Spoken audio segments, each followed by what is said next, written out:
সবাইকে স্বাগত জানাচ্ছি আজকের অনলাইন ক্লাসে। সাহিত্যের রূপরীতি নিয়ে আমাদের দ্বিতীয় ক্লাস, এটা এর আগেও কিছুটা পড়েছিলাম।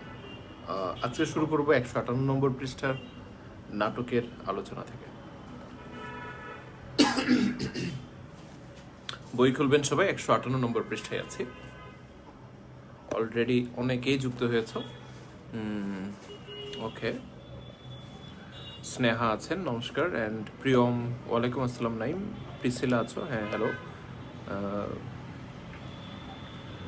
মেঘদীপা আছেন আমাদের সাথে, নমস্কার স্যার। শাবাবি অ্যান্ড নওরিন, ওয়ালাইকুম আসসালাম। অপূর্ব আছো ক্লাসে, নমস্কার বাবা। সাদিয়া সাবিলা ক্লাসে এসেছেন, গুড ইভিনিং। ওকে, শুরু করছি নাটকের আলোচনা থেকে। তোমাদের কোনো প্রশ্ন থাকলে অবশ্যই কমেন্টে জানাবে, এবং আমি একটু পর কমেন্টের দিকে তাকাচ্ছি। বিশ্ব সাহিত্যে নাটক হচ্ছে সর্বাপেক্ষা প্রাচীন। বিষয়টা হলো কি জানো, পৃথিবীতে যত সাহিত্য লেখা হয়েছে তার মধ্যে নাটকের উদ্ভব সবার আগে হয়েছে। সেজন্য বলছে বিশ্ব সাহিত্যে নাটক হচ্ছে সর্বাপেক্ষা প্রাচীন। তবে মনে রাখা দরকার, নাটক সেকালে পুস্তক আকারে মুদ্রিত হতো, কারণ তখন মুদ্রিত হয়ে ঘরে ঘরে পঠিত হতো না, কারণ তখন ছাপাখানা ছিল না, প্রেস ছিল না। নাটক মঞ্চায়ন করা হতো, নাটকটাকে অভিনয় করে দেখানো হতো মানুষের সামনে। তাই নাটকের লক্ষ্য কখনো পাঠক হতে পারে না, বরং নাটকের লক্ষ্য হচ্ছে দর্শক সমাজ। খেয়াল করো কথাগুলো। বলছে বিশ্ব সাহিত্যের সর্বাপেক্ষা প্রাচীন হচ্ছে কি নাটক।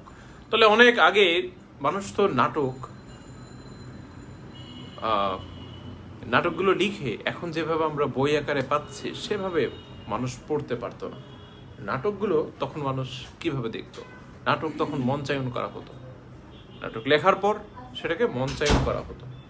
এটার জন্য একটা টিম কাজ করতো। নাটক লিখতো একজন, সেগুলোকে আবার স্টেজ উপস্থাপন বা মঞ্চায়ন করা করানোর মাধ্যমে দর্শকের মনোরঞ্জন করা হতো। তাই নাটক যখন লিখতো লেখক বা নাট্যকার দর্শকের কথা চিন্তা করে লিখতো, তাই নাটকের দৃশ্যের কথা থাকে। সাহিত্যের সকল শাখার ভিতরে নাটকই একমাত্র যা সরাসরি সমাজকে ও পাঠক গোষ্ঠীকে বা দর্শক গোষ্ঠীকে প্রভাবিত করতে চায় এবং সক্ষম হয় বটে। নাটকের প্রাণ হচ্ছে সংলাপ। সংলাপ হচ্ছে নাটকের প্রাণ। এই সংলাপগুলো পাঠকের হৃদয়কে যত গভীরভাবে আকর্ষণ করতে পারে, অন্য কোনো সাহিত্যের মাধ্যম সেটা সৃষ্টি করতে পারে না। কবিতা অবশ্য পারে, কিন্তু কবিতার সাথে গদ্যের তুলনা করলে চলবে না। গদ্যের মধ্যে একমাত্র নাটকই পাঠককে সরাসরি পাঠকের হৃদয়কে আকর্ষণ করতে পারে, কারণ নাটকের মধ্যে থাকে সংলাপ, আর সংলাপই হচ্ছে নাটকের প্রাণ। আর সংলাপগুলো যত হৃদয়গ্রাহী হয় ততই পাঠকের মনোরঞ্জন করতে নাটকটি সার্থক হয় বা সফল হয়। তারপরে বলেছে সংস্কৃত আলংকারিক বৃন্দ মানে কি? আলংকারিক বৃন্দ মানে কি? যারা সাহিত্যিক তাদেরকে বলছে, যারা সাহিত্য সমালোচক তাদেরকে বলছে, যারা সাহিত্য বিশারদ তাদেরকে বলছে। নাট্য সাহিত্যকে কাব্য সাহিত্যের মধ্যে গণ্য করেছেন। কেন? নাটক তো কাব্য নয়, নাটক তো গদ্য, তাহলে কাব্য সাহিত্যের মধ্যে কেন এনেছে সেটা বুঝিয়ে দিচ্ছে। প্রাচীনকালে সেরকমই একটা প্রথা ছিল, বুঝো বিষয়টা। এক সময় নাটক কবিতা আকারে লেখা হতো, এখন অবশ্য কবিতা আকারেও লিখে, গদ্য আকারেও লিখে। তবে নাটক এখন বেশিরভাগ সকলে গদ্য আকারেই লিখে, কিন্তু নাটক কবিতা আকারেও লেখা যায় বর্তমান সময়ে, সেটাকে আমরা কাব্য নাট্য বলি। কিন্তু নাটক ইন জেনারেলি গদ্যে লিখে। কিন্তু এমন একটা সময় ছিল যখন নাটক গদ্যে লেখা হতো না, নাটক পুরোটাই কবিতার মাধ্যমে লেখা হতো। তাই নাটককে বলা হচ্ছে তোমার দৃশ্যকাব্য। নাটককে বলা হচ্ছে দৃশ্যকাব্য। শেক্সপিয়র তার সকল নাটক কবিতার মাধ্যমে রচনা করেছেন। সকল নাটক নয়, অনেক নাটক হবে। সংস্কৃত আলংকারিকদের মতে কাব্য হচ্ছে দুই প্রকার, একটা হলো দৃশ্যকাব্য, একটা হলো শ্রব্য কাব্য। কখনো এ ধরনের প্রশ্ন পেলে তুমি কনফিউজ হয়ে যেতে পারো। যদি বলে কবিতা কয় প্রকার, তখন লিখতে হবে দুই প্রকার। কি কি? গীতি, কবিতার মহাকাব্য। আবার যদি বলে কাব্য কয় প্রকার, তখন হবে দুই প্রকার। কি কি সেগুলো?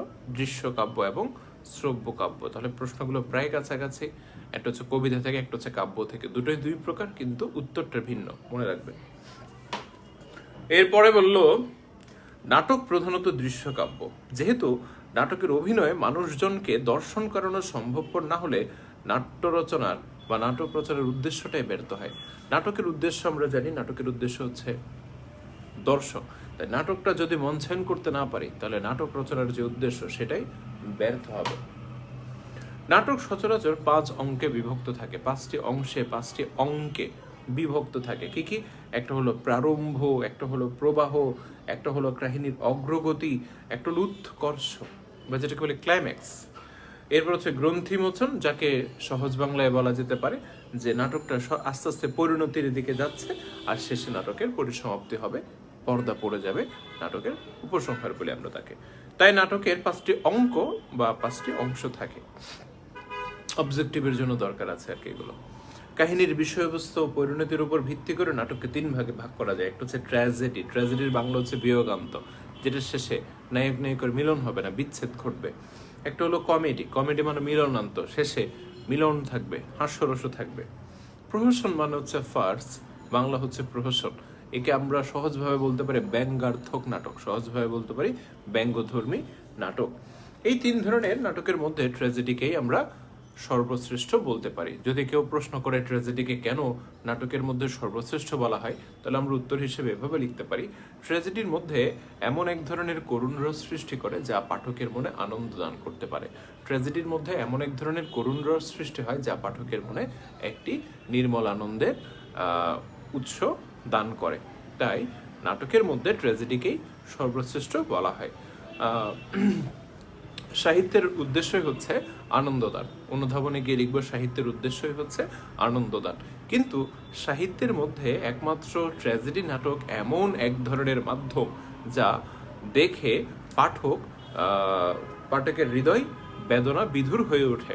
কিন্তু এই বেদনার ঘনঘটা থাকা সত্ত্বেও পাঠক মনে একটি তৃপ্তি লাভ করে, পাঠক মন এক ধরনের বা দর্শকের মন এক ধরনের তৃপ্তি লাভ করে। তাই নাটকের মধ্যে ট্র্যাজেডিকে সর্বশ্রেষ্ঠ বলা হয়।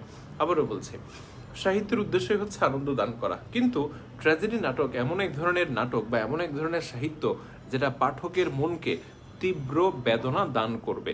এই বেদনা দান সত্ত্বেও বা এই বেদনা লাভ করা সত্ত্বেও পাঠক এক ধরনের, দর্শক এক ধরনের তৃপ্তি লাভ করতে পারে। বুঝতে পারছো? এই যেহেতু তৃপ্তি লাভ করতে পারছে, সেই কারণেই বলা হচ্ছে এটা হচ্ছে সর্বশ্রেষ্ঠ নাটক, মানে সব প্রকার ভেদের মধ্যে এটা সর্বশ্রেষ্ঠ হবে। ঠিক আছে? আচ্ছা, এর মধ্যে আর অনেক কথা বলেছে। ট্র্যাজেডির ভিতর 2টি অংশ ক্রিয়াশীল থাকে, একটি অংশ হচ্ছে প্লট আর অন্যটি হচ্ছে চরিত্র সৃষ্টি, সংলাপ, চিন্তা, জীবন দর্শনের পরিস্ফুটন, মঞ্চায়ন, সমস্ত কিছুর সমন্বয়ে সুরসঙ্গতি। একটা হচ্ছে প্লট, প্লট মানে হলো কাহিনী, আর একটা হচ্ছে সবকিছুর সমন্বয়ে একটা সুরসঙ্গতি থাকবে, একটা মিল থাকবে, যে চরিত্রের সাথে সংলাপের মিল থাকতে হবে। তারপর কি থাকবে? চিন্তা বা একটা দর্শন, জীবন দর্শনও ফুটে উঠতে হবে। হ্যাঁ, সবকিছুর মধ্যে একটা মিল থাকবে, এটা বলেছে। তাহলে প্রথম অংশ কি বলতো? প্রথম অংশ হচ্ছে প্লট, আর পরের অংশ হচ্ছে চরিত্র থেকে শুরু করে মঞ্চায়ন পর্যন্ত সবকিছুর মধ্যে একটা সুরসঙ্গতি থাকবে, এটা আর কি। মঞ্চায়নের পরে এটা কমা দিয়েছে, কমাটা হবে না, লাইনটা একসাথে শেষ হবে আর কি। এরপরে এরিস্টটলের কিছু ডেফিনেশন দিয়েছে ট্র্যাজেডি নাটকের। যদি প্রশ্ন হয় এভাবে ট্র্যাজেডির সংজ্ঞাটা কে দিয়েছেন, তাহলে অ্যান্সার হচ্ছে এরিস্টটল, এভাবে আসবে অ্যান্সার। কমেডির ডেফিনেশন কে দিয়েছেন? কমেডির ডেফিনেশনও দিয়েছেন এরিস্টটল। কমেডি কি? কমেডি হচ্ছে মানব জীবনের একটা কৌতুকপ্রদ দিক নিয়ে আমরা এক ধরনের হাস্যরস সৃষ্টি করব, কিন্তু কাউকে পীড়ন দিবে না, কাউকে পিঞ্চ করবে না, কারো মনে কষ্ট দিবে না, কিন্তু মানুষের মনে হাস্যরস সৃষ্টি করবে। শেষে আমরা নায়ক নায়িকার মিলন খুঁজে পাবো। সেই ধরনের নাটককে আমরা বলবো কমেডি নাটক। এইখানে কমেডি নাটকে আমাদের বর্তমান মানে আমাদের সামাজিক জীবনের বিভিন্ন সুখ দুঃখ, বিভিন্ন কৌতুকপ্রদ ঘটনা ওখানে উপস্থিত হয়ে থাকে। এরপর বলছে নিচে আরো কিছু নাটকের প্রকারভেদ আমরা পাচ্ছি, যেমন ধরো ক্লাসিক্যাল নাটক, যেটাকে আমরা বলি ধ্রুপদী নাটক, হ্যাঁ, অথবা কাব্যধর্মী নাটক, ওই যে বললাম আমরা কাব্যনাট্য, সেগুলো আর কি। সামাজিক নাটক, আর অনেক ধরনের নাটকের প্রকারভেদের কথা আছে। কিছু ব্যতিক্রম ধর্মী নাটকও আছে, নৃত্যনাট্য যেটা নাচের মাধ্যমে উপস্থাপন করতে হয়। রবীন্দ্রনাথের বেশ কিছু নৃত্যনাট্য আছে, গীতিনাট্য আছে, রবীন্দ্রনাথের বেশ কিছু চরিত্র নাটক, কোনো একটা ব্যক্তির মানে কোনো একটা বিশেষ চরিত্রকে, যেমন ধরো রবীন্দ্রনাথের জীবনকে নিয়ে কোনো একটা নাটক করা হলো, তাহলে এটা হচ্ছে চরিত্র নাটক, এরকম আর কি। উপন্যাসের নাট্যরূপ, কোনো একটা উপন্যাস লেখা হয়েছে, ওটাকে নাটকে আমরা রিপ্রেজেন্ট করতে পারি, ওভাবেও করা হয়, অনেকে করে থাকে। সাংকেতিক নাটক হচ্ছে অনেকটা নিম গাছের মতো। নিম গাছ যেমন ধরো, নিম গাছ নাটক না, নিম গাছ ছোট গল্প, কিন্তু নিম গাছটা যে স্টাইলে লেখা, ওই স্টাইলে যদি, যেমন ধরো লক্ষ্মী বধূর কথা একটা সাংকেতিক বা একটা প্রতীকী চরিত্রের মাধ্যমে দেখানো হচ্ছে, নিম গাছের মাধ্যমে দেখানো হচ্ছে, ওভাবে যদি কোনো একটা নাটক লেখা হয়, তখন আমরা সেটাকে বলতাম সাংকেতিক নাটক। সমস্যা প্রধান নাটক। একাঙ্কিকা, একাঙ্কিকা মনে হচ্ছে নাটকের যে কোনো একটা অঙ্ককে প্রধান করে প্রাধান্য দিয়ে অন্যান্য অংশকে গুরুত্বহীন করে নাটকটা তৈরি করা, এরকম আর কি। ট্র্যাজেডি, কমেডি, এই মোটা দাগে দুই ধরনের বিভাজন তো রয়েছে। তাহলে যদি বলে নাটকের মোট নাটক কত প্রকার? 3 প্রকার। আর ট্র্যাজেডি, কমেডি, মোটা দাগে এই দুই বিভাজন তো রয়েছে, অর্থাৎ নাটক মোট 3 প্রকার। এই 3 প্রকার ছাড়াও আরও বেশ কিছু নাটক রয়েছে, যেগুলো আমরা একটু আগে এই ধরনের ধ্রুপদী নাটক, পৌরাণিক নাটক, হ্যাঁ, এই ধরনের বিষয়গুলো পেয়েছে। প্রহসন নাটকের একটা প্রকারভেদের অংশ বটে। তারপরে বললো বাংলা নাটকের ক্ষেত্রে যুগান্তকারী প্রতিভা আমরা হিসেবে খুঁজে পাচ্ছি দুজন ব্যক্তির নাম। একজন হচ্ছে তোমার মাইকেল মধুসূদন দত্ত, আর একজন হচ্ছে দীনবন্ধু মিত্র। মাইকেলের লেখনীতে সর্বপ্রথম ট্র্যাজেডি, কমেডি বা প্রহসন বাংলা ভাষায় সৃষ্টি হয়।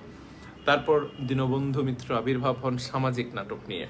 তার নীল দর্পণ, এটি বিখ্যাত সামাজিক নাটক। সমাজের সমস্যা যে নাটকে প্রধান হয়ে ফুটে ওঠে, তাকে আমরা সামাজিক নাটক বলি। পরবর্তীতে আরো অনেকেই বিভিন্ন ধরনের নাটক নিয়ে উপস্থিত হয়েছেন, সেগুলো দেওয়া আছে, এগুলো অবজেক্টিভের জন্য খুবই ইম্পর্টেন্ট। যেমন ধরুন ঐতিহাসিক নাটক কোনটি, কালাপাহাড় পরীক্ষায় প্রশ্ন আসে। প্রফুল্ল কোন ধরনের নাটক, এগুলোও প্রশ্ন আসে। এগুলো একটু ভালো করে তোমাকে পড়ে মুখস্থ রাখতে হবে। এরপরে নিচে আরো আছে আরেকটা প্যারা, ঠিক তেমনিভাবে এখানে আরেকটা বিষয় আছে শেষ প্যারাতে। আবির্ভাব হন শেষে রবীন্দ্রনাথ ঠাকুর, যিনি বাংলা নাটকের মোড় নানা দিকে ঘুরিয়ে দেন। তার রক্তকরবী, ডাকঘর, অরূপরতন, এগুলো হচ্ছে প্রতীকধর্মী নাটক, যার অপর নাম হচ্ছে সাংকেতিক নাটক, যেগুলো বাংলা সাহিত্যে এক কালোজয়ী সৃষ্টি। তাহলে নাটক থেকে আমরা কি বুঝলাম? নাটক হচ্ছে সাহিত্যের এমন একটা মাধ্যম যার প্রাণ হচ্ছে সংলাপ, যেটা বইতে দেওয়া নেই। নাটক সরাসরি পাঠককে আকৃষ্ট করে বা দর্শককে আকৃষ্ট করে। প্রাচীনকালে নাটক মুদ্রিত হতো না, বই আকারে মুদ্রিত হতো না, সরি আমার একটু ঠান্ডা লেগেছে। নাটক মুদ্রিত হতো না, নাটকটা মঞ্চায়ন করে দেখানো হতো প্রাচীনকালে।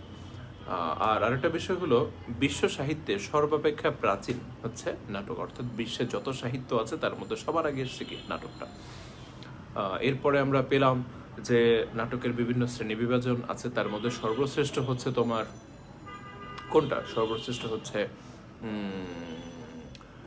ট্র্যাজেডি। ট্র্যাজেডিকে কেন সর্বশ্রেষ্ঠ বলছে? কারণ ট্র্যাজেডির মধ্যে এমন এক ধরনের করুণ রস থাকে, যেটা মানুষের মনকে কিছুটা ব্যথিত করে, কিন্তু তারপরও এটা দেখার পরে দর্শক তৃপ্ত অনুভব করে। নাটকের উদ্দেশ্য কি, পাঠক না দর্শক? যদি অ্যান্সার এই ধরনের হয়, তাহলে অবশ্যই অ্যান্সার হচ্ছে দর্শক, কারণ নাটককে মঞ্চায়ন করা হতো। প্রাচীনকালে নাটককে কেন দৃশ্যকাব্য বলা হতো, এরকম একটা অনুধাবনমূলক প্রশ্ন পেতে পারি আমরা। তার কারণে আমরা উত্তর এভাবে লিখব, প্রাচীনকালে নাটক কাব্য আকারে রচিত হতো এবং সেটিকে অবশ্যই মঞ্চায়ন করে দেখানো হতো, তাই নাটকে দৃশ্যকাব্য বলা হয়। দৃশ্যায়নের জন্য, আর কাব্য কবিতা আকারে লেখা হতো, সে কারণে। এই হলো কথা। আর নাটক কখন কে কোনটি লিখেছেন এগুলো বইতে আছে, এগুলো মুখস্থ করতে হবে। সো নাটক থেকে কোনো প্রশ্ন থাকলে আমাকে করতে পারো, আমি তোমাদের প্রশ্নের উত্তর দিচ্ছি। আমি তোমাদের কি কি প্রশ্ন এসেছে একটু দেখি।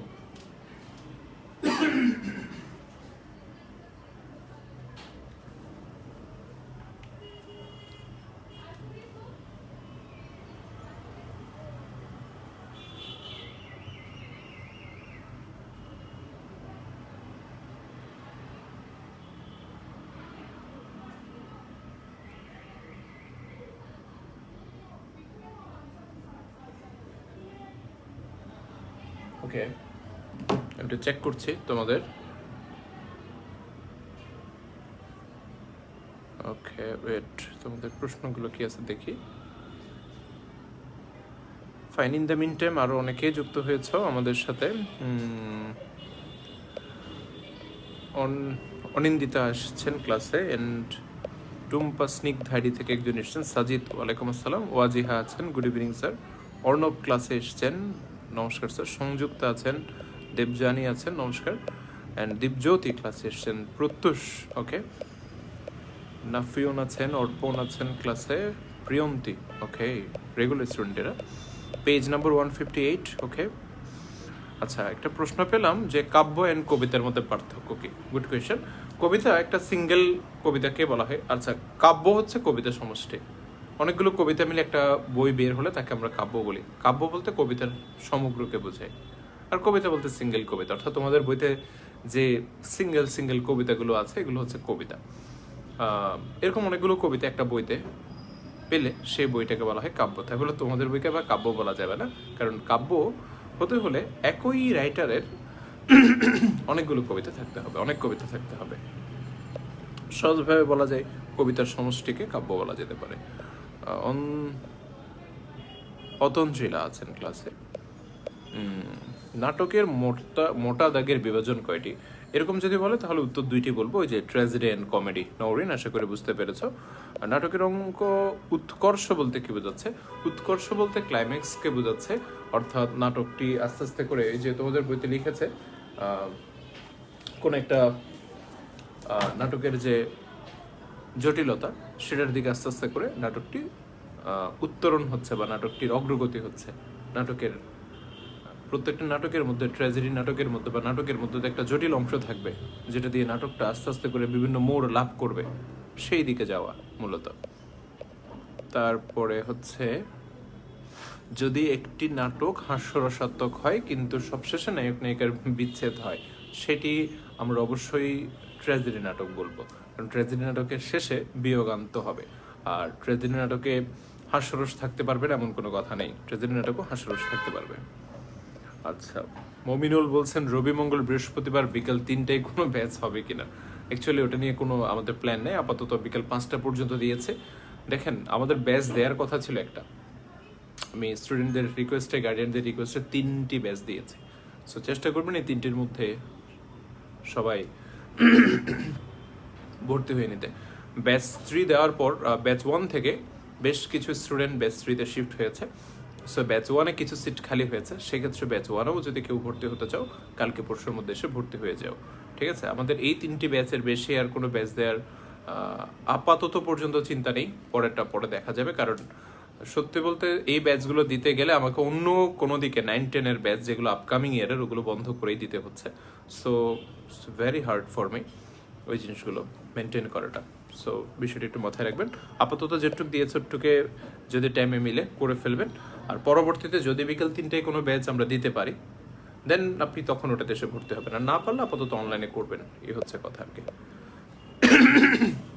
আরেকটি প্রশ্ন আমি প্রায়শ ফেস করছি, সেটা হচ্ছে যে অনেকে বলছে স্যার আমরা তো এই গ্রুপে আছি, আমাদেরকে কি নতুন করে ভর্তি হতে হবে কিনা? ইয়েস, সবাইকেই ভর্তি হতে হবে। কারণটা বুঝিয়ে বলে, আমরা এটা 4 মাসের একটা স্পেশাল প্রোগ্রাম করছি। এই প্রোগ্রামে যারা এই গ্রুপে আছো, এখনো পর্যন্ত এই গ্রুপে আছো, সবারই এই প্রোগ্রামটাতে ইনক্লুড হতে হবে, হয় অনলাইনে বা অফলাইনে, যে কোনো একটার মাধ্যমে। এখন আমরা এই 4 মাসের প্রোগ্রামে মান্থলি 1000 করে নিতাম, আমরা স্টুডেন্টদের কথা চিন্তা করে, সব কিছু চিন্তা করে আমরা সেটা কমিয়ে 3000-এ নিয়ে এসেছি। অর্থাৎ 1 মাসের পেমেন্ট আমরা টোটালি নিচ্ছি না। সো এইখানে আমাদের পরীক্ষা থাকবে, বেশ পরীক্ষা থাকবে, অনেক পরীক্ষা থাকবে, কারণ ক্লাস এগুলো আমি অনেক নিয়েছি। এখন আমাদের মডেল টেস্টের উপর গুরুত্ব দিতে হবে। অনেক ক্লাসও থাকবে, অনেক পরীক্ষাও থাকবে, তবে পরীক্ষার পরিমাণটা বেশি থাকবে। এখানে বাংলাদেশ বিশ্ব পরিচয় ক্লাস থাকবে। তোমাদের ওভারঅল রুটিনটা আগামীকাল রাতে পোস্ট হবে। ওভারঅল রুটিনটা, পুরো রুটিনটা দিতে না পারলে আমি চেষ্টা করবো ডিসেম্বর মাসের রুটিনটা দিয়ে দিতে, আর পুরো রুটিনটা পরশুদিন নাগাদ হয়তো আপনারা গ্রুপে পেয়ে যাবেন। কালকে চেষ্টা করছি আমরা শুধু ডিসেম্বর মাসের রুটিনটা পাবলিশ করে দিতে, তাহলে সুবিধা হবে আপনাদের, কখন পরীক্ষা ডিসেম্বর মাসে আছে, কখন কি ক্লাস আছে সেগুলো বুঝতে পারবেন। আর আরেকটা বিষয় হচ্ছে, অফলাইনে যারা ভর্তি হয়েছেন তাদের ক্লাস ডিসেম্বর মাস পুরোটাই অনলাইনে হবে, যেটা অলরেডি আমরা গ্রুপে দিয়েছি। তারপর আমি আবার বলছি সবার বোঝার সুবিধার জন্য, কেন হবে? সরকারি সিদ্ধান্ত মোতাবেক জানুয়ারি 3 তারিখ পর্যন্ত আমাদের কোচিং কার্যক্রম বন্ধ রাখতে হবে। সো আজ পর্যন্ত আমরা সবসময় সরকারি সিদ্ধান্তকে মেনে চলেছি। নিয়ম আমরা কথা বলেছিলাম, আমাদের পাশেই তো পুলিশ কমিশনারের অফিস, কথা বলেছিলাম আমরা, বাট ওনারা বলেছেন যে নিয়মটা মানার জন্য। তো যেহেতু বলেছে আমরা মানতে বাধ্য হচ্ছে। আর একদম পাশে, আমরা নিয়ম না মানলে প্রবলেম হয়ে যায়, আমাদের স্টুডেন্টও বেশি থাকে। সো যাই হোক, সেক্ষেত্রে যারা অফলাইনে ভর্তি হয়েছেন, আপনাদের ক্লাস শুরু হবে জানুয়ারির 3 তারিখের পরে। আমরা রুটিন ওভাবেই সেট করব, আপনি দেখতে পাবেন রুটিনের মধ্যে সবকিছু। আপাতত আপনাদের ক্লাস পরীক্ষা সবকিছু অনলাইনেই হবে, আগের মতোই হবে, এগুলো কথা। আর অনলাইনে যারা পড়ছেন তাদের তো কোনো সমস্যা নেই। এছাড়া আর কারো কোনো যদি প্রশ্ন থাকে ভর্তি সংক্রান্ত, আমাকে কমেন্টে জানাবেন, আমি উত্তর দেওয়ার চেষ্টা করব। আবারও বলছি, যারা এই গ্রুপে এখনও আছেন সবাইকেই ওই অনলাইনের কোর্সে অথবা কি অফলাইনের কোর্সে ভর্তি হতে হবে, এবং ওই বিষয়টা হচ্ছে পেমেন্টটা এখন 2000 করে ফেলতে হবে অফলাইনের ক্ষেত্রে, আর 1000 হচ্ছে ফেব্রুয়ারিতে। অবশ্য সেগুলো গ্রুপে ডিটেলস দেওয়া আছে, একটা তথ্য শুধু গ্রুপে দেওয়া নেই। যারা অনলাইনে কোর্সটা নেবেন তাদেরকে কি করতে হবে, তাদেরকে একসাথে 2500 টাকা বিকাশের মাধ্যমে পাঠিয়ে দিতে হবে, অথবা অফিসে এসেও আপনি 2500 টাকা পরিশোধ করতে পারবেন, কোনো সমস্যা হবে না। ওটা অবশ্য মিসিং আছে, আমি ওটা আলাদাভাবে একটা নোটিশে লিখে দিলে মনে হয় ভালো হতো। ওই ইনফরমেশনটা মিসিং, আমাকে অনেকে এর বিষয়ে ফোন করেছেন। আর নতুন একটা ব্যাচ দিয়েছি, নতুন ব্যাচে দেওয়াতে ব্যাচ 1 অলরেডি ভর্তি বন্ধ ছিল, আজকে বিকেল অনেকে ফেরত গিয়েছেন ওই ব্যাচ 1-এ। ব্যাচ 1-এ কয়েকটা সিট খালি হয়েছে। সো আপনারা আগামীকাল সকালে এসে একটু কষ্ট করে ব্যাচ 1টা কনফার্ম করতে পারবেন, কারণ ব্যাচ 3 দেওয়াতে কিছু সিট ব্যাচ 3-তে চলে গেছে। আর ব্যাচ 3-তে আমরা বেশি স্টুডেন্ট নিতে পারবো না, ব্যাচ 3-তে খুব সামান্য কিছু স্টুডেন্ট নিতে পারবো। সো ওই কারণে কেউ যদি ব্যাচ 3-তেও ভর্তি হতে চান, ব্যাচ 3-তে ভর্তি হয়ে যাবেন দ্রুত। আর এর পরে অন্য কোনো ব্যাচ দেওয়া যাবে কি যাবে না সেই বিষয়ে আমরা পরে সিদ্ধান্ত নেব, ঠিক আছে? নিলে জানতে পারবেন। আপাতত আপনার যেটা সুবিধা হয় সেটাকে আপনি পিক করবেন, এ হলো কথা। আচ্ছা, অনুদাস আইডি থেকে একটা প্রশ্ন এসেছে, উনি বলেছেন কমেডি নাটকগুলোকে অনেকটা বাংলাদেশের নাটকের মতো কিনা। আচ্ছা, অ্যাকচুয়ালি আমরা এখন যে নাটকগুলো টিভিতে দেখছি ওগুলো হচ্ছে কমার্শিয়াল নাটক। কমার্শিয়াল নাটক মানে কি, বাণিজ্যিক ভিত্তিতে নাটক। ওখানে নাটকের যে নাট্যগুণ অনেক কিছু মেনটেন করা হয় না, বাণিজ্যিক ভিত্তিতে ওগুলো করা হয়। তাই ওই নাটকগুলোর সাথে, যেমন ধরুন মোশাররফ করিমের যে নাটকগুলো, সেগুলোর সাথে আমরা পাঠ্যপুস্তকে যে কমেডি নাটকের থিওরি পাই অনেক তফাৎ আছে। ওগুলো কমার্শিয়াল নাটক, ওগুলোর সাথে কমেডি নাটকের যে স্ট্যান্ডার্ড মিলবে না। আচ্ছা, নাইম জানতে চেয়েছেন কোনো মহাকাব্য একটি সার্থক মহাকাব্য কিনা, বা কোনো ট্র্যাজেডি একটি সার্থক ট্র্যাজেডি কিনা, বা সাহিত্যের কোন শাখায় সার্থকতা, এর সার্থকতাগুলো নির্ধারণ কিভাবে হয়। খুব ভালো প্রশ্ন। এগুলো নির্ধারণ করে সাহিত্য সমালোচকেরা, যারা সাহিত্য বিশারদ তারা। সাধারণ মানুষ সেগুলো নিয়ে করে না। তো এখন একটা নাটক যখন খুব খ্যাতি লাভ করে, তখন এটার সার্থকতা নিয়ে, এটার যোগ্যতা নিয়ে প্রশ্ন ওঠে। তখন অন্যান্য যারা সাহিত্য বিশারদ তারাই সবাই সিদ্ধান্ত নেয় বসে একসাথে, এটার সার্থকতা কতটুকু বা এটার ব্যর্থতা কতটুকু, এরকম আর কি বিষয়টা। Next question. আচ্ছা স্যার, কমেডি, আচ্ছা উত্তর দিয়েছে সম্ভবত আপনার সাদিয়া। প্রশ্ন করেছেন বহিপীর কোন ধরনের নাটক। বহিপীর হচ্ছে আপনার সামাজিক নাটক বহিপীর, কারণ সমাজের একটা সমস্যা এখানে ফুটে উঠেছে জন্য। নাইম প্রশ্ন করেছেন কাব্য, পদ্য, কবিতা এই তিনটি কি সমার্থক? কাছাকাছি, তবে অর্থ ভিন্ন আছে। আচ্ছা, পদ্য মানে হলো কবিতা, পদ্য আর কবিতা সমার্থক শব্দ। আর কাব্য বলতে বোঝায় কবিতা সমষ্টি, একটা সিঙ্গুলার একটা প্লুরাল, একবচন বহুবচনের বিষয় আছে। প্রহসন কি ধরনের নাটক আবার বুঝিয়ে বলতে বলেছেন মন্দিরা রয় আইডি থেকে একজন স্টুডেন্ট, খুব সম্ভবত অয়ন নাম। যাই হোক, প্রহসন হচ্ছে ব্যঙ্গধর্মী নাটক। কি ধরনের সেটা? সমাজের কোনো একটা সমস্যা নিয়ে আমি যদি একটা ব্যঙ্গধর্মী নাটক লিখি, পিঞ্চ করে কাউকে খোঁচা দিয়ে দিয়ে আমি নাটক লিখি, তাহলে সেটাকে আমরা বলতে পারবো ব্যঙ্গধর্মী নাটক। এটার সাথে কমেডির পার্থক্যটা কোথায়? কমেডির মধ্যে কাউকে পিঞ্চ করবে না, কাউকে পার্সোনালি অ্যাটাক করবে না, পিঞ্চ করবে না কাউকে, যেটাকে বলেছে বইতে পীড়া দিবে না, পীড়ন দিবে না, ব্যথা দিবে না, সেটা। বাট প্রহসনের মধ্যে একটা উদাহরণ দিয়ে বলি, বাংলা সাহিত্যের একটা বিখ্যাত প্রহসন হচ্ছে বুড়ো শালিকের ঘাড়ে রো। বুড়ো শালিকের ঘাড়ে রো মাইকেল মধুসূদন দত্তের লেখা। তো এটার উপজীব্য বিষয়, এটার উপজীব্য বিষয় হচ্ছে তৎকালে জমিদারেরা একাধিক বিয়ে করতেন। এমনও দেখা গেছে জমিদারেরা বুড়ো বয়সে গিয়ে বিয়ে করছেন, যেটাকে বলে বুড়ো বয়সে ভীমরতি। জমিদার তার প্রজাদের বা কৃষকদের জমি জমা, ওই যে আমরা 2 বিঘা জমিতে যেভাবে পেয়েছি, ওদের জোর করে দখল করে ফেলতো, ওরকম বিষয়টা ছিল।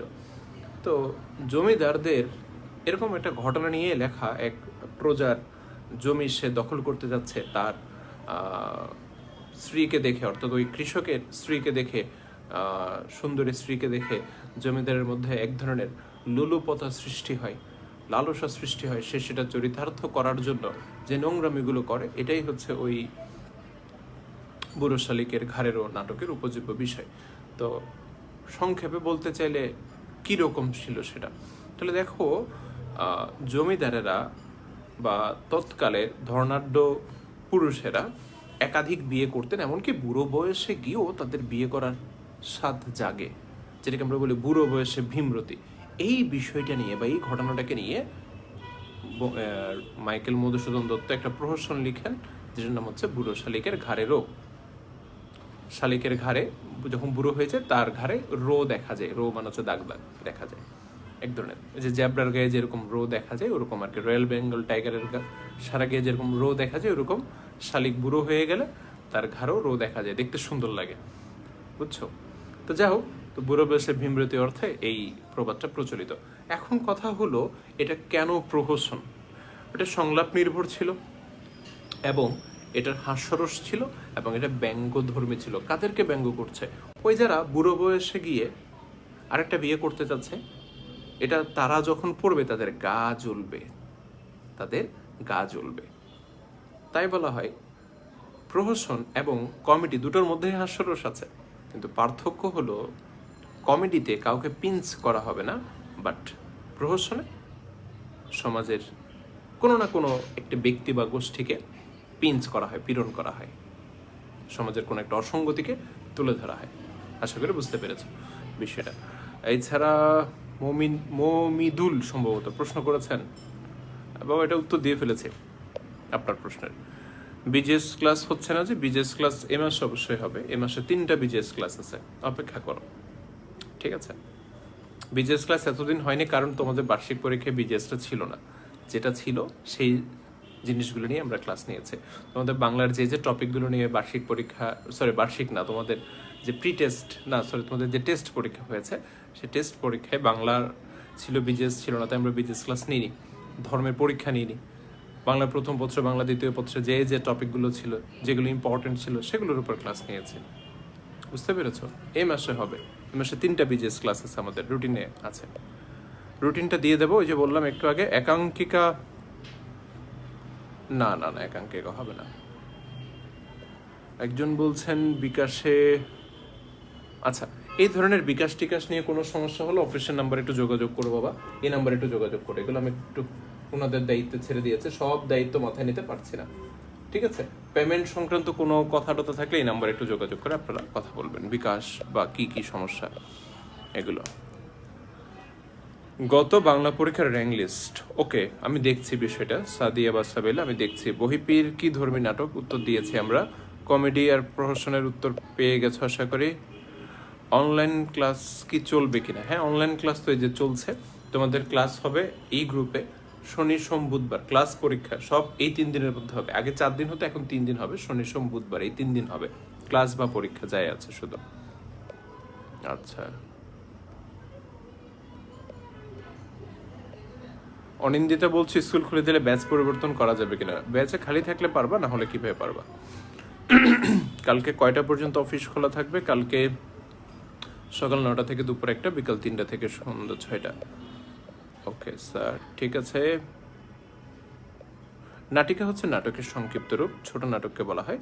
হাস্যরসবিহীন শুধু ব্যঙ্গ করে লিখলে নাটক সেটা প্রহসন হবে কিনা? অবশ্যই সেটা প্রহসন হবে, কারণ প্রহসনের মূল বিষয় হচ্ছে তোমার ব্যঙ্গ থাকতে হবে। কাজী নজরুল ইসলামের ভাঙার গান 20-এর বাঁশি, না, ওগুলো প্রহসনমূলক নাটক নয়।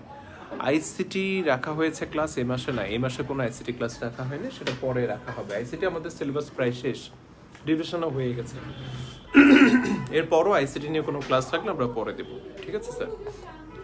আচ্ছা, তাহলে প্রশ্ন করতে থাকেন আপনারা, আমি আবার পড়ার দিকে নজর দিই, কিছুক্ষণ পর আবার উত্তর দিচ্ছে। এবার আসবো ছোট গল্পের বিষয়ে। রবীন্দ্রনাথ ঠাকুর তার একটা বিখ্যাত কবিতা বর্ষাযাপন কবিতার মধ্যে আমাদেরকে ছোট গল্পের বিষয়ে সংজ্ঞা দিয়েছেন। ছোট গল্পের বিষয়ে সংজ্ঞা দিয়েছেন। তিনি বলেছেন, ছোট প্রাণ, ছোট ব্যথা, ছোট ছোট দুঃখ কথা, নিতান্তই সহজ সরল, সহস্র বিস্মৃতি রাশি, প্রত্যহ যেতেছে ভাসি, তারই দু চারিটি অশ্রুজল, নাহি বর্ণনার ছটা, ঘটনার ঘন ঘটা, নাহি তত্ত্ব নাহি উপদেশ, অন্তরে অতৃপ্তি রবে, সাঙ্গ করি মনে হবে, শেষ হয়ে হইল না শেষ। লাস্টের লাইনটা বা তার আগের লাইনটা খুবই গুরুত্বপূর্ণ ছোট গল্পের জন্য। অন্তরে অতৃপ্তি রবে, অন্তরে অতৃপ্তি রবে, অর্থাৎ যখন আমরা ছোট গল্প পড়া শেষ করব, শেষ করার পর আমাদের মনের মধ্যে একটা অতৃপ্তি থাকবে, কেমন যেন না মনে হবে, একটা সাঙ্গ করি মানে শেষ করে মনে হবে যে শেষ হয়ে শেষ হলো না। আসলে এটা কেমন? ছোট গল্প সরাসরি উপসংহারটা বা পরিসমাপ্তিটা জানিয়ে দেয় না। পাঠকের মনে এক ধরনের অতৃপ্তি কাজ করে ছোট গল্প নিয়ে।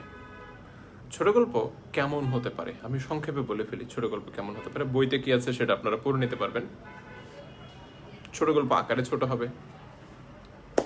ছোট গল্পের মধ্যে অনেক নায়ক নায়িকা, অনেক চরিত্র থাকবে না, অনেক ঘটনাও থাকবে না। একটা ঘটনাকে খুব সংক্ষেপে ছোট গল্পের মধ্যে উপস্থাপন করা হবে।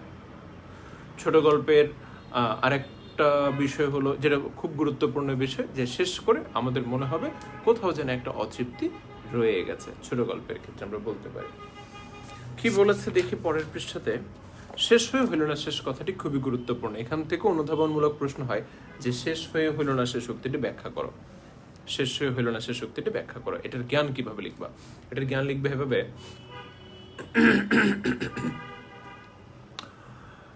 ছোট গল্পের পরিসমাপ্তি কেমন হবে বা ছোট গল্পের আকর্ষণীয় পরিসমাপ্তির দিকটি বোঝাতে উক্তিটি করা হয়েছে। বা ছোট গল্পের পরিসমাপ্তিতে পাঠক মনে অতৃপ্তি রয়ে যাবে বলে উক্তিটি করা হয়েছে। এটা বেস্ট আর কি অ্যান্সার। ছোট গল্পের পরিসমাপ্তিতে পাঠক মনে অতৃপ্তি রয়ে যাবে বলে উক্তিটি করা হয়েছে। আবারও বলছি জ্ঞানটা, ছোট গল্পের পরিসমাপ্তিতে মানে শেষে আর কি পাঠক মনে অতৃপ্তি রয়ে যাবে বলে উক্তিটি করা হয়েছে। তাহলে দেখো, এই চ্যাপ্টার থেকে এবছর সৃজনশীল আসার সম্ভাবনা খুব বেশি সাহিত্যের উপরিধি থেকে, এবং এখান থেকে অনুধাবন খুব কমন, মানে কোনটি হতে পারে তার মধ্যে এটা একটা খুবই কমন কোয়েশ্চেন। শেষ হয়ে হলো না শেষ উক্তিটি ব্যাখ্যা করে, এটা খুবই কমন একটা কোয়েশ্চেন। সেটা আসলে জ্ঞান তোমরা এভাবে লিখতে পারো, যেটা বলেছি, ছোট গল্পের পরিসমাপ্তিতে পাঠক মনে একটি অতৃপ্তি রয়ে যায় বলে উক্তিটি করা হয়েছে। এটা হচ্ছে জ্ঞান। অনুধাবনে গিয়ে তোমরা বলবা বাংলা সাহিত্যের সর্বকনিষ্ঠ সংযোজন হচ্ছে ছোট গল্প। ছোট গল্প আকারে ছোট হয় বলে এখানে খুব বেশি চরিত্রের সমাবেশ থাকে না। ছোট গল্পের কাহিনীটাও খুব সংক্ষিপ্ত হয়ে থাকে, এবং ছোট গল্পের পরিসমাপ্তিতে পাঠক মনে একটি অতৃপ্তি বিরাজ করে। হঠাৎ করে কোনো একটা ঘটনা শুরু হয়ে হঠাৎ করে ঘটনা শেষ হয়ে যায়। ছোট গল্পের সমাপ্তি কেমন হবে তা নির্ভর করে সার্থক ছোট গল্পকারের উপর, এবং ছোট গল্প শেষ করে পাঠক মনে অতৃপ্তি বিরাজ করে বলে বলা হয়ে থাকে শেষ হয়ে হইল না শেষ। মানে শেষ করলাম তাও যেন মনে হচ্ছে শেষ হইল না, শেষ করলাম তাও যেন মনে হচ্ছে শেষ হলো না। তাহলে কেন এটা হচ্ছে? কারণ এটা পাঠক মনে একটা অতৃপ্তি বিরাজ করে। এটাই হচ্ছে ছোট গল্পের প্রধান বৈশিষ্ট্য, এবং এটা করতে পারাটা একজন ছোট গল্পকারের বিশেষ বৈশিষ্ট্য। সকলেই চাইলে ছোট গল্প লিখতে পারবে না। ছোট গল্প লেখার জন্য একটা ওই ধরনের দক্ষতা থাকতে হয়। আমরা যে নিম গাছ গল্পটি পড়েছে, এই নিম গাছ গল্পের মধ্যে দেখেন পাঠক মনে একটা অতৃপ্তি বিরাজ করে, তাই না? এই অতৃপ্তি বিরাজ করার কারণে আমরা এটিকে একটি সার্থক প্রতীকধর্মী ছোট গল্প চাইলে বলতে পারি, যদিও বইতে লেখেনি, বাট এটা বলতে পারি আমরা, এরকম আর কি। তারপরে কি বলছে দেখো তো, এই কথার ভিতরে বলে দেওয়া হলো যে ছোট গল্পে কখনো কাহিনীর সবকিছু বলে দেওয়া থাকে না, যেমনটা ঘটে উপন্যাসের ক্ষেত্রে। উপন্যাস মধ্যে অনেক কিছু থাকে, অনেক ঘটনার বর্ণনা থাকে, বাট সেটা কোথায় থাকে না? ছোট গল্পের মধ্যে থাকে না। বাংলা সাহিত্যে ছোট গল্প শব্দটি ব্যবহৃত হচ্ছে 40-50 বছরের বেশি না। তাহলে ছোট গল্প লেটেস্ট বা সর্বকনিষ্ঠ সংযোজন। এর পূর্বে গল্প বলা হতো, ছোট গল্পের আগে যেটা ছিল সেটা হচ্ছে গল্প বলা হতো। বড় আকারের গল্প হলে উপন্যাসিকের কথাটির চল ছিল, আর অর্থাৎ ছোট উপন্যাস। যদিও এখন ছোট উপন্যাস বলতে আমরা কোনো কিছু বলি না, আমরা বলি কি উপন্যাসিকা বলি। এক সময় উপন্যাসিকা বলতো, এখন আমরা গল্প বলি। সাহিত্যের যত শাখা আছে, যেমন কাব্য, মহাকাব্য, নাটক, উপন্যাস, সবার মধ্যে সর্বকনিষ্ঠ হচ্ছে তোমার ছোট গল্প। জানি আমরা এই কথাটা। ছোট গল্পেও উপন্যাসের মতো কোনো না কোনো কাহিনীর বর্ণনা থাকে, তবে সেখানে বিস্তারিত থাকে না, শুধু কাহিনীর কোনো একটা অংশ থাকে মাত্র। ইংরেজি সাহিত্যের অনুকরণে বাংলায় উপন্যাস লিখিত হয়েছে, ঠিক তেমনি ছোট গল্পের অনুপ্রেরণায় এসেছে পাশ্চাত্য সাহিত্য থেকে। অর্থাৎ ইংরেজি উপন্যাসের ধারণা এসছে পাশ্চাত্য সাহিত্য থেকে, ঠিক তেমনি ছোট গল্পের ধারণাটাও এসছে, থিমটা এসছে ইংরেজি সাহিত্য থেকে, ওটা বলছে। এবং এখানে কিছু ডেফিনেশন দেওয়া আছে। আবার যদি বলে ছোট গল্পের জনককে, তাহলে অ্যান্সার দেব এডগার অ্যালান পো, বিশ্ব সাহিত্য ছোট গল্পের জনক। উনি কিছু ডেফিনেশন দিয়েছেন, ডেফিনেশনগুলো আপনাকে মুখস্থ রাখতে হবে। এরপরে বলেছে উপন্যাসে কোন একটা কাহিনীর বিস্তারিত বর্ণনা থাকে, কিন্তু ছোট গল্পের পরিধি মানে বুঝত আকার ছোট হওয়ায় সেখানে বিস্তারিত বর্ণনা থাকার কোনো সুযোগ নেই। এরপরে শ্রীশচন্দ্র দাসের কিছু সংজ্ঞা দিয়েছে, এগুলো তেমন কিছু গুরুত্বপূর্ণ নয়, তবে এখান থেকে আমরা মাঝখান থেকে কিছু লাইন আগেও দাগিয়ে দিয়েছে, এখনো বলছে একটু খুঁজে নাও। আকারে ছোট বলেই এখানে বহু পাত্র পাত্রীর সমাবেশ সম্ভব নয়। পাত্র পাত্রী মানে বুঝিয়েছে চরিত্রকে, ক্যারেক্টার। ছোট গল্পে খুব বেশি চরিত্র থাকে না। ছোট গল্পের আরম্ভ এবং উপসংহার নাটকীয় হওয়া চাই। নাটকীয় মানে রহস্যজনক, রহস্যময় হওয়া চাই, আকর্ষণীয় হওয়া চাই, এটা বলছে। বাংলা ভাষার সার্থক ছোট গল্পকারের নাম হলো রবীন্দ্রনাথ ঠাকুর। ছোট গল্প বিভিন্ন প্রকার ভেদের হতে পারে, যেগুলোর প্রত্যেকটি প্রকারের ছোট গল্প আমরা দেখতে পাই। আচ্ছা, সো আপনাদের ছোট গল্প নিয়ে কোনো প্রশ্ন থাকলে করতে পারেন, আমি আপনাদের প্রিভিয়াস কোয়েশ্চেনগুলোর অ্যান্সার দিচ্ছি। নাইম, আশা করি আপনি উত্তরটা পেয়েছেন। নাটকে হচ্ছে নাটকের সংক্ষিপ্ত রূপ। ওয়াজিহা বলছেন হাস্যরসবিহীন, আচ্ছা এটার উত্তর দিয়েছে আমি। ক্লাইম্যাক্সের বিষয়ে বলাচ্ছেন, ক্লাইম্যাক্সের নাটকের সব থেকে গুরুত্বপূর্ণ অংশ কোনটি? নাটকের সব থেকে গুরুত্বপূর্ণ অংশ হচ্ছে, নাটকের প্রত্যেকটি অংশই তো গুরুত্বপূর্ণ, তবে আলাদাভাবে কোনো অংশকে গুরুত্বপূর্ণ এখানে তোমাদের বইতে বলা হয়নি, তবে ক্লাইম্যাক্স এবং গ্রন্থিমোচন দুটোই খুবই গুরুত্বপূর্ণ। তবে ক্লাইম্যাক্সটা যদি দুটোর মধ্যে একটাকে বের করতে হয় তাহলে ক্লাইম্যাক্স অবশ্যই গুরুত্বপূর্ণ। একজন বলছেন আজকে ভর্তি হয়েছে ব্যাচ 1-এ। ওকে, নো প্রবলেম। ব্যাচ 1 থেকে ব্যাচ যে কোনো কিছু করতে পারবেন আপনি, যতক্ষণ পর্যন্ত সিট খালি আছে যে কোনো কিছু করতে পারবেন। সো এখন ব্যাচ 1 বন্ধ ছিল আজকে, আবার সন্ধ্যার সময় আমরা ব্যাচ 1 ওপেন, মানে ব্যাচ 1-এ কয়েকটা সিট খালি হয়েছে সন্ধ্যায়, কারণ আমরা আরেকটা ব্যাচ দেওয়াতে অনেক স্টুডেন্ট ফোন করে সেটাতে শিফট হয়ে গেছে। সো এখন কালকে আসলে আপনি যে কোনো ব্যাচে শিফট হতে পারবেন। সো একটু দ্রুত করে নিন যা করবেন। অতুলন বলছো আজকে অনলাইনে ভর্তি হয়েছে, সাপ্তাহিক পরীক্ষাগুলো, হ্যাঁ ডিসেম্বর মাসে অনলাইন অফলাইন সবারই ক্লাস পরীক্ষা অনলাইনেই হবে। এরপর জানুয়ারি থেকে যারা অনলাইনে ভর্তি হয়েছে তাদের পরীক্ষা ক্লাস অনলাইনে হবে, আর যারা অফলাইনে ভর্তি হয়েছে তাদের ক্লাস পরীক্ষা অফলাইনে হবে। বুঝতে পেরেছো? অফলাইনে শুধু পরীক্ষা দেওয়া যাবে কিনা সেক্ষেত্রে অফিসে যোগাযোগ করতে হবে, অফিসের নম্বরে ফোন করে কথা বলবে। সম্ভবত যাবে, অফিসে কথা বলতে হবে সেক্ষেত্রে। সাহিত্যের করুণ রস বলতে কি বোঝায়? আচ্ছা, সাহিত্যের করুণ রস বলতে বোঝায় যে সাহিত্যটা পাঠ করে পাঠকের মনে এক ধরনের করুণা বা দয়ার সৃষ্টি হয়, এক ধরনের দুঃখবোধের সৃষ্টি হয়, সেটাকে করুণ রস বলা হয়। আনন্দরস, হাস্যরস একই কথা, করুণ রস তার বিপরীত ধর্মী বিষয়। কোনো গল্পে যদি পাঠক মনের, একটু দাঁড়াও, সাদিয়া বা সাদিয়ার প্রশ্ন হচ্ছে কোনো গল্পে যদি পাঠক মনে অতৃপ্তি থাকে গল্পটির মাধ্যমে, হ্যাঁ ছোট গল্পে উপদেশ থাকতেই পারে, কোনো সমস্যা নেই। হ্যাঁ, বাংলা সাহিত্যের ছোট গল্পের জনক বলা হয় রবীন্দ্রনাথ ঠাকুরকে, আর বিশ্ব সাহিত্যে ছোট গল্পের জনক বলা হয় এডগার অ্যালান পোকে। তো স্যার আজকে ক্লাস এতটুকুতেই শেষ করি। আরও দুটো জিনিস রয়ে গেল, একটা হচ্ছে উপন্যাস আর একটা হলো প্রবন্ধ। চেষ্টা করবো সেগুলো আগামী ক্লাসে আমরা কমপ্লিট করে নিতে। ঠিক আছে, সবাই ভালো থেকো, দেখা হবে আগামী ক্লাসে। লাস্ট একটা প্রশ্ন এসছে, কোনো গল্পের আকার সাধারণ ছোট গল্পের চেয়েও বড় হয়? অবশ্যই আকারের কারণে ছোট গল্প বলা হয় না, বরং বলা হয় বৈশিষ্ট্যের কারণে। ওই যে শেষ হয়ে হইল না শেষ, এটার কারণে বলা হয়। ঠিক আছে, হ্যাঁ, তখন সেটাকে ছোট গল্পই বলা হবে। আকার বড় হলো সেটাকে ছোট গল্পই বলা হবে। ঠিক আছে sir, thank you so much. আপনাদের আজকের প্রশ্নগুলো আমার খুব ভালো লেগেছে, খুব ইন্টেলেকচুয়াল প্রশ্ন করেছেন, খুব ভালো লেগেছে। এই এসএসসি পরীক্ষার্থীদের প্রশ্নগুলো এমনই হওয়া উচিত যে চ্যাপ্টারটা আসলেই তোমাদের খুব ভালো করে পড়া আছে, আগেও পড়িয়েছিলাম। এই যে এখন যে আলোচনাটা করছে, এই আলোচনার ফলে তোমাদের যে ক্রিয়েটিভ কোয়েশ্চেনগুলো বের হচ্ছে, যে থটগুলো বের হচ্ছে, ইটস ভেরি অ্যাপ্রিসিয়েটিং। প্লিজ এটাকে বজায় রাখবা। এই ধরনের গঠনমূলক প্রশ্ন, এই ধরনের সুচিন্তিত প্রশ্নগুলো আমরা প্রত্যাশা করি। সবাই ভালো থাকবেন, দেখা হবে আগামী ক্লাসে। Thank you so much.